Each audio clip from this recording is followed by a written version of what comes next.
Eu quero falar também sobre outros dois nomes polêmicos na história do Goiás, um mais recente e outro mais cascudo. O Hélio dos Anjos, atualmente no Paysandu, um nome que também acho que foi pedido por alguns torcedores no ano passado, naquele momento que o Goiás já estava ali pensando na possibilidade de demissão do Armando Evangelista, o que se mostrou um erro, e buscando um outro técnico. Acabou que manteve o Mário Henrique. O Hélio dos Anjos já tinha cumprido o seu objetivo no Paysandu, ainda não tinha renovado o contrato e o torcedor do Goiás acabou cogitando esta possibilidade. O próprio Hélio dos Anjos deu entrevista à Rádio Bandeirantes de Goiânia e falou que se fosse ele, naquele momento ali antes do jogo contra o São Paulo, se eu não estiver enganado, ele falou que se fosse o Hélio dos Anjos na vaga do Armando Evangelista, seria demitido, e que não tem a menor dúvida, né, desse tratamento diferente por ser estrangeiros. Ele revelou também a comodidade dos brasileiros, enfim, que precisa retomar esse espaço nos principais clubes do Brasil,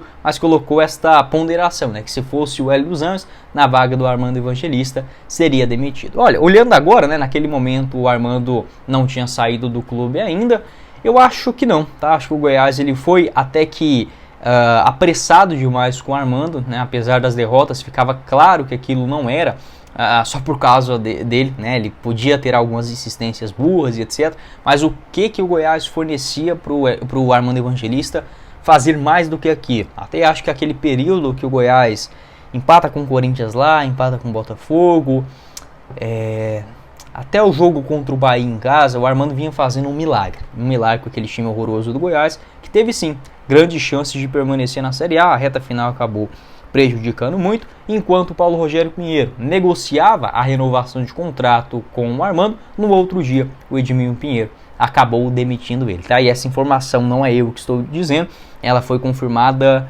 agora eu não vou conseguir lembrar, cara, exatamente a fonte. Se eu não estiver enganado, foi pelo pessoal da Rádio Band News, tá? Acho que foi pelo Thiago Menezes. O próprio Armando Evangelista também já deu outras entrevistas falando a respeito disso, sabe? Sobre o Armando, né? Está livre no mercado.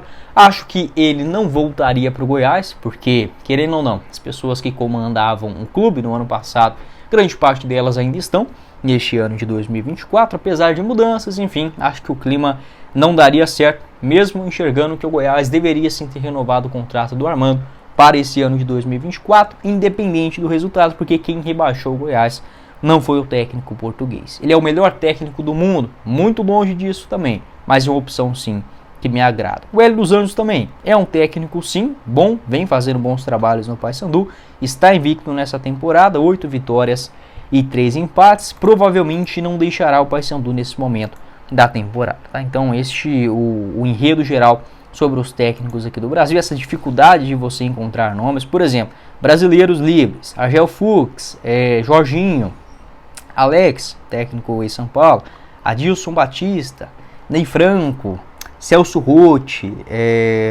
quem mais? Dunga, Elano, não consigo, sabe, Geninho, encontrar assim grandes opções no cenário local.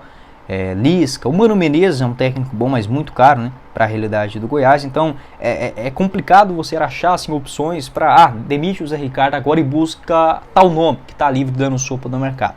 Não é tão simples assim, enfim, pode deixar o seu palpite aqui embaixo nos comentários. Falar sobre a declaração polêmica do técnico Zé Ricardo, até o momento a única possibilidade, né, que ele pôde, digamos assim, de falar, de conversar com a imprensa, com o torcedor, na coletiva após a eliminação contra o Goiânia na Serrinha, e soltando algumas verdades, em termos de o André Rodrigues, que fez essa pergunta, de fogo amigo no Goiás. Assim, acho que aquilo que o Zé Ricardo quis dizer não foi em relação, por exemplo, quando ele cita que em 65 dias no Goiás ele se sente e enxerga muito mais esmeraldino do que outros personagens que já estão no clube há vários anos.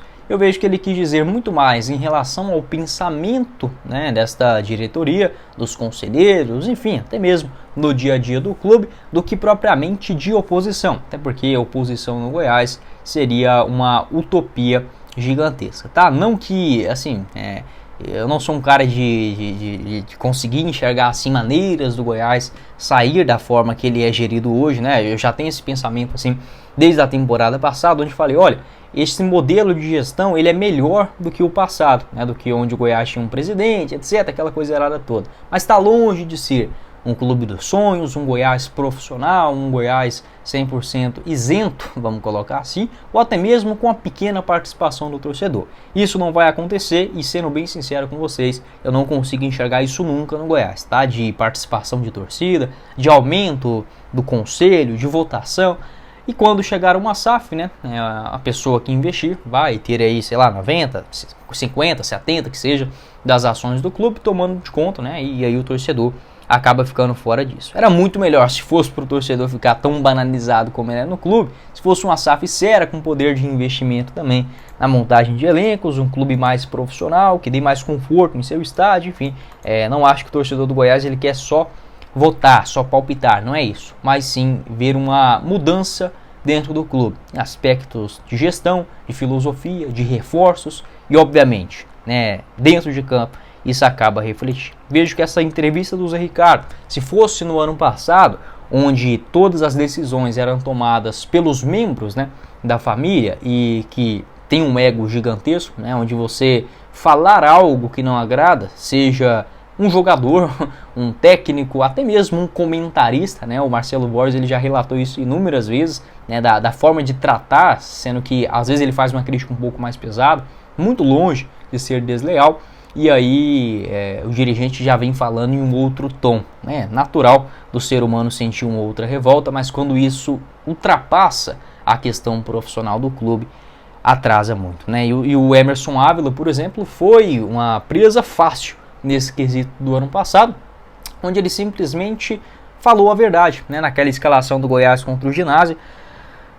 Eu acho que a competição que eu mais passei raiva com o Goiás, assim, não de jogo, não de ansiedade pela partida, não de levar um gol no finalzinho, nada disso, mas em termos assim, de você olhar, querer muito uma coisa e não poder fazer absolutamente nada contra times fracos, né, se o Goiás utilizasse o seu elenco 100% titular na Sul-Americana, o Goiás poderia tranquilamente chegar em primeiro lugar com mais facilidade naquele grupo e até mesmo eliminar o Estudiantes, tá? Não seria nenhuma aberração. Mas aí você vê, né, após aquele empate, nossa, aquele empate contra o Ginásio aqui na Serrinha foi uma coisa de louco, assim, era só vencer o jogo, o Goiás garantia a primeira colocação e a classificação por consequência. Utilizou um time reserva, não jogou nada, poupando, vamos colocar assim, para o Campeonato Brasileiro. E o Emerson Ávila, na entrevista coletiva, disse que aquela decisão foi tomada junto com a diretoria, um pensamento da diretoria do clube, onde a comissão técnica, o grupo de jogadores acabam conciliando, né, aquele mandato, aquela ordem que vem de cima, natural. Todo mundo sabia daquilo, até o Paulo Rogério Pinheiro, o Edmil, nas suas entrevistas, eles falavam desta prioridade do Campeonato Brasileiro. E passou, acho que nem o Goiás esperou, né, o Armando Evangelista ficar livre lá em Portugal. O próprio Edmil revelou isso. Por isso que manteve o Emerson Ávila tanto tempo no comando. Assim que foi possível contratar o Armando, o Emerson Ávila, que era um nome querido, vamos colocar assim, nas entrevistas, foi demitido de forma imediata, sabe? Então, assim, é complicado. Se fosse o Goiás do ano passado, o Zé Ricardo, nesse momento, provavelmente já estaria curtindo com a família no Rio de Janeiro. Pode deixar a sua opinião aqui embaixo nos comentários a respeito desse assunto, mas não adianta ser profissional ou falar que tem uma gestão profissional e insistir em mesmos erros, né? Acho que o Zé Ricardo quis dizer até mais isso, porque o Goiás não tem oposição, não tem fogo amigo ali dentro do clube, né? Eu não consigo enxergar isso de forma alguma, mas do pensamento de não pagar, por exemplo, um salário de R$200 mil para o centroavante uruguaio Mauro Mendes e uma compensação financeira, o mesmo pensamento do ano passado. Enfim, eu consigo enxergar mais ou menos dentro desse cenário. Pode deixar a sua opinião também aqui embaixo nos comentários.